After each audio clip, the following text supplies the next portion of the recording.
Hi everyone, Agnes here. Now, from the recent poll that I did, the number one topic that all of you would like to hear about on this channel, 41% of you have said attracting your chosen specific person and ex back, and 87% of you said you wanted more longer videos on that topic. 87%. So I'm going to do that for you today. So this video today is how I manifested my relationship, what exactly I did, and what happened to have a wonderful committed relationship for over a decade. Okay, I'm going to go through 10 things and pick out the ones that you think you might need to work on. Number one, I got clear about what I wanted. So my list was a bit like this. I wanted someone who loved similar music to me. I wanted someone who loved to dance. I wanted someone that was able to have love, trust, and commitment. Someone who was loving and giving. Someone who was kind, but a bit weird. I love a bit of weirdness. I wanted someone who laughed a lot and had fun. And I wanted someone who loves nature and animals. And I wanted someone who believes in something, as in a power greater than himself, whether it's God or source or universe or whatever. It didn't have to be anything specific, but I wanted someone who believed in something greater than them.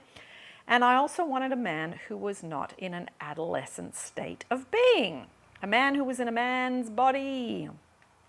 So the second thing, after I got clear, I used positive affirmations, okay? These are the ones that I used a lot. I am love, I'm first best, I am secure, I am good enough. And then I did some relationship ones. This is the best relationship we have ever had. We only have eyes for each other. We are in love. I am worthy of a loving and lasting relationship. So I kept it quite simple. I think when you do too many, it gets to be a bit much. So narrowing it down, I think, is a good idea. Now, the third thing that I did to manifest the relationship and keep it was visualizing, okay? Now, I had some simple scenes, holding hands, crossing the road, because it was an ordinary moment. And that's something that when you're in a relationship, you just do. The second thing I visualized was laying in bed skin to skin. I mean, who doesn't want to get naked and be in bed with their person? Now, the other thing I visualized and really put my attention on was ordinary moment, sitting in front of the TV, watching a movie or a series on a Saturday night, having a meal that we felt like having, like Thai, and a glass of red wine. Very simple. And then what I did was I just surrendered and put my full focus elsewhere, because you can get too much into this and it becomes an obsession. So I made sure once I had done my visualizing, it was like, right, now I'm going to go and do something else completely away from this. Number 4, important, was letting go of resistance, because I had a lot of it at the time. So releasing doubt. How did I do that? I used a lot of Ho'oponopono, because you can't be in doubt and be repeating the Ho'oponopono at the same time. It helps with my fears, my anxiety, fear of the future, desperation, neediness. And then, and this flows on to the next one, number 5, I worked solidly on my self-love. I had a routine for self-love and self-improvement. Being in nature, doing my affirmations, going dancing, listening to music, yoga, exercise, other exercise, walking. I love walking, hiking. I love swimming. Now I have a rowing machine for when it's too cold for the winter months. So those things really, really helped. And then doing some courses. Now, I ended up doing my coaching course, which has now become what I do for my work. So I learned that while I was in the process of manifesting my specific person. And then part of the self-love work, the final thing, was to be in love. So to be in that feeling of I'm in love, everything feels great. You know, when you're in love, like something bad can happen at work and you don't even care. Or someone in your family says something about you or whatever and you just go, oh, I don't care. because you're so happy within yourself that it's like all those other things, they don't touch you. Okay? Number 6, I did acting as if.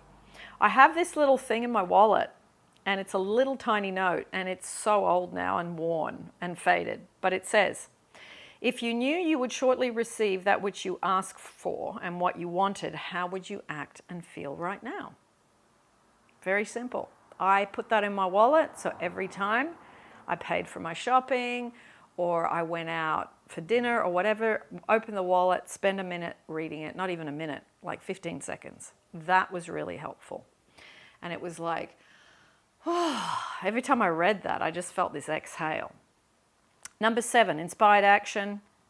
And I will say this, proceed with caution on this one, because sometimes you think it's inspired action, and if nothing happens after it, you know it wasn't. Okay, inspired action, in my experience, has positive repercussions, as in something happens, as in the person contacts you, or they send you a text, or they say, hey, let's go out for a date, or I was just thinking about you, I've bought you this gift, or whatever. So inspired action needs to come from the right place, and it needs to really be inspired, not I'm going to do this and then we'll see if it has an effect on the other person. That's not inspired. Okay? Number 8, practicing gratitude for the love you already have. I did this one a lot. I'd sit down and I'd write in my journal about the friends I loved, my family. Some people have pets, children, spiritual group, if you go to church. You know, there are many, many places where you can think about where you are already having love in certain scenarios. Okay? It's really, really good to stay out of it's not here, it's not here, it's not here with your SP. Okay? Number 9, trusting the process. Remembering Source wants me to have what I desire. And I used to read that to myself. And I would say, I put my future in the hands of God or the universe, whatever word you prefer.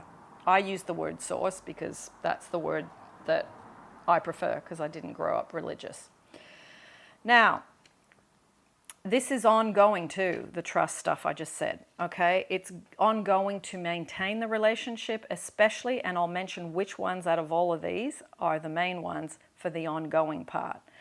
Number 2, the affirmations. Number 4, letting go of resistance. Number 5, the self-love work. And number 8, the gratitude. Okay? And there is one more, which I haven't finished yet, is number 10, visioning and automatic writing. So if I had moments of panic, moments where things weren't working, what I would do is I would sit and ask.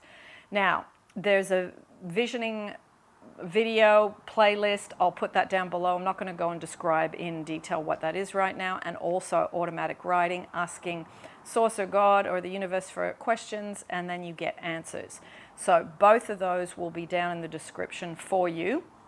And also the playlist for Ho'oponopono, the videos on inspired action, and the gratitude playlist, the affirmations playlist to help you if you want to do some more work on this.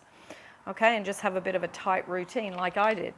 Now, one more thing and then a little wrap up. When you focus on your own growth and well-being, it really helps create a strong foundation for lasting love. Okay, healthy relationships are ongoing communication, respect, and a desire and effort by both people. So that's really important. Now, the last thing, some shout outs, new members, Apollonia, Jenna, and Layla. Welcome to the members. Layla, you were actually a member, but you've bumped up, so welcome again to the next level. Sounds like a video game. So that's it, everybody. That's it for today. I hope that helps. I will continue to look at what you wrote in the posts, and I will use that for future videos, of course. But for today, that's it. I've also done How I Manifested the Impossible, Part 1, Part 2, How I Manifested My Man. I'll put those ones I just mentioned now up here next to my head so that you can click on those and go straight there if you have missed them. And How I Manifested My Specific Person and Kept Him for 14 years, if you missed that one as well. That's it. See you soon.